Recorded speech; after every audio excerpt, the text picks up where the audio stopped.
Bom, esse aqui é o Tomás. O Tomás veio passar uns dias aqui na minha casa e eu vou explicar o que eu ensinei para ele e o que pode ser útil também para você na compreensão do funcionamento do nosso cérebro. Ah, mas o Tomás é muito novo para entender isso. É, mas de certa forma ele entendeu. O Tomás, como qualquer criança, gosta muito de jogar videogame e gosta do Sonic. Aí primeiro eu fiz essa gravação aí, ó, que eu coloquei ele dentro do joguinho e ele adorou, ó, que ele corria junto com o Sonic. E aí a gente fez essa gravação aí, ele dentro, ó, fazendo os movimentos junto com o personagem que ele mais gosta, que é o Sonic. Então vem mais aqui, vai atrás dele. Vai mais pra baixo, mais pra baixo.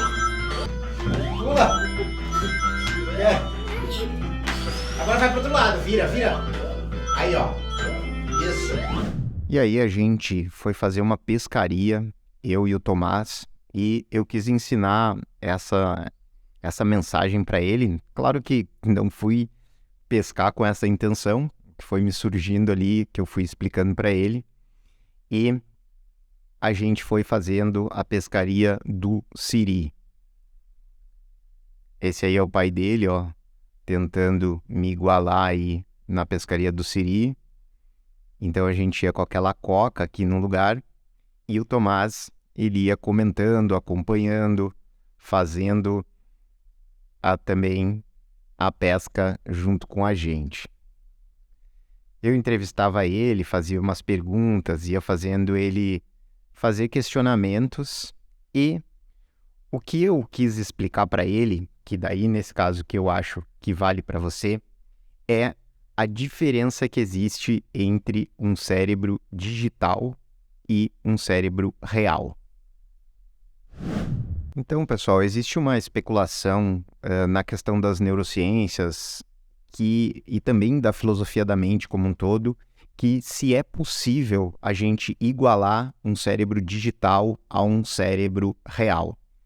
Vocês, quem gosta aí de Black Mirror, já deve ter acompanhado essa série aqui, ó, esse episódio de Black Mirror que chama San Junipero, que é um dos episódios mais clássicos do Black Mirror. E o que essa ideia, o que esse San Junipero traz, né? É um casal de mulheres em que uma tá ali no leito de morte, só que ela fez um upload da mente dela, de forma que elas conseguem se encontrar num lugar e voltar às experiências tal como elas tinham quando elas eram jovens, e inclusive criar novas experiências, porque tudo que está no cérebro da que está falecida ali foi extraído, toda a informação foi extraída, e isso possibilita que elas se reencontrem e que ela tenha ali, de fato, digamos assim, uma segunda vida, uma nova experiência. E isso é, de fato, uma especulação dentro da filosofia da mente, das neurociências, se isso é possível. Existem as pessoas que dizem que sim, que é o mesmo tipo de informação, e existem as pessoas que não acreditam muito nisso, que acham que não é possível. No livro que eu estou lendo agora, que é o Seth Anil, ele não acredita, assim como o pesquisador brasileiro Miguel Nicoleles também não acredita que seja possível fazer esse transporte total da mente para um local e depois você reviver essa experiência. E por que eles acreditam? Eles acreditam porque, assim como você pode ter diversas informações com relação à questão de previsão do tempo, então você tem todas aquelas informações de umidade do ar, de pressão atmosférica e tudo aquilo, e com aquilo você consegue prever o tempo, mas você não conseguiria replicar a expressão do tempo, a experiência do tempo. Isso você nunca conseguiria replicar. Então esse é um dos argumentos que eles acreditam que não seja possível você fazer um upload das informações da sua mente, porque existe uma forma que seria, digamos assim, analógica do cérebro funcionar, e existe uma forma que seria a forma digital, e elas não necessariamente seriam compatíveis. Não seria possível você reproduzir a experiência, por exemplo, de você vivenciar algo se você fizesse um upload da mente, segundo esses estudiosos. Outros acreditam que sim, que se você tiver todas as informações, você consegue replicar exatamente a experiência que você está tendo no seu cérebro. Então, o que eu explicava para o Tomás? O que eu explicava para ele é que aquilo que a gente estava vivenciando ali naquela pescaria era totalmente diferente do que ele fazia quando ele jogava videogame. Porque dentro da pescaria, ele não conseguiria, por exemplo, ver um siri, daí ele não conseguiu pegar o siri, apertar o reset e começar de novo. Enquanto que na experiência do videogame, ele conseguia fazer isso. Então, isso trazia a ideia de que no mundo analógico, que é o mundo que a gente vive, existe uma limitação no sentido da reprodução de prazer, da reprodução de um estado de bem-estar, porque aquilo ali depende de circunstâncias externas que você não consegue reproduzir. Por exemplo, quando que você vai pegar o siri, ou quando que o siri vai escapar, ou quando que o siri vai te morder. No entanto, no mundo digital, a gente consegue sim replicar isso, a gente consegue replicar o mundo que a gente está vivendo. E isso é um dos motivos pelos quais as pessoas acabaram se viciando tanto na questão de redes sociais. Porque as redes sociais, elas produzem uma sensação ali de bem-estar, eles produzem liberação de endorfina, produzem de dopamina, de tudo isso. E basta você abrir o celular de novo, você vai ter replicado novamente essa experiência. Enquanto no mundo analógico, as coisas elas têm um limite. Você não pode toda hora achar algo que vai te gerar prazer. Então, por exemplo, se você está surfando, você não consegue pegar uma onda e depois dizer, na próxima vai ser igual e eu vou ter a mesma sensação. Agora, se você estiver jogando videogame, você faz uma onda e você gosta, você vai ali e replica a mesma onda. Então, essa diferença de como funciona a liberação dos hormônios, a liberação dos neurotransmissores no mundo digital, ele é diferente do analógico, porque o analógico depende diretamente de uma experiência externa, de algo que está acontecendo fora de nós e que a gente não tem controle.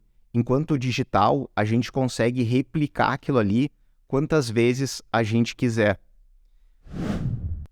Então, por mais que essa experiência dentro da Black Mirror, do episódio da Black Mirror, que eles fazem um upload da mente, a experiência para a moça que estava ali tendo uma vivência real, que ela estava em contato com aquela situação, aquilo pode ter sido bem real. Mas a pessoa que fez o upload da mente, ela não necessariamente está presenciando isso. Então, essa questão de perceber a percepção, a consciência, ela não consegue necessariamente ser replicada dentro do cérebro, ela não consegue se fazer um upload, né, de todas as informações. Isso é o que a ciência sabe até hoje. Pode acontecer mais para frente, ninguém sabe. Mas hoje a maior parte dos cientistas acreditam que não seja possível. Por mais que você tenha as informações, não vai ser possível essa experiência da vivência. Então, essa reflexão de que existem sim diferenças entre a informação analógica e a informação digital, é isso que pode dar uma incompatibilidade no sentido de a gente não conseguir replicar as informações da nossa mente no mundo digital. E também nos faz entender sobre essa questão de que quando a gente conquista algo no mundo analógico, no mundo mais real, ele está sujeito às limitações desse mundo, enquanto o mundo digital não tem limitações, você pode replicar aquilo e por isso facilmente a gente pode se tornar, digamos, viciado nesse tipo de experiência, porque basta você ali rolar a sua página e você está conseguindo replicar de novo essa questão da liberação de dopamina e outras substâncias. Mas o ponto é que isso você vai se tornar dependente daquilo, porque você não tem nenhum esforço para conquistar aquilo. Enquanto no mundo analógico a gente precisa de esforço. Então você precisa de um esforço para ir lá buscar o siri, você precisa correr um risco do siri te morder.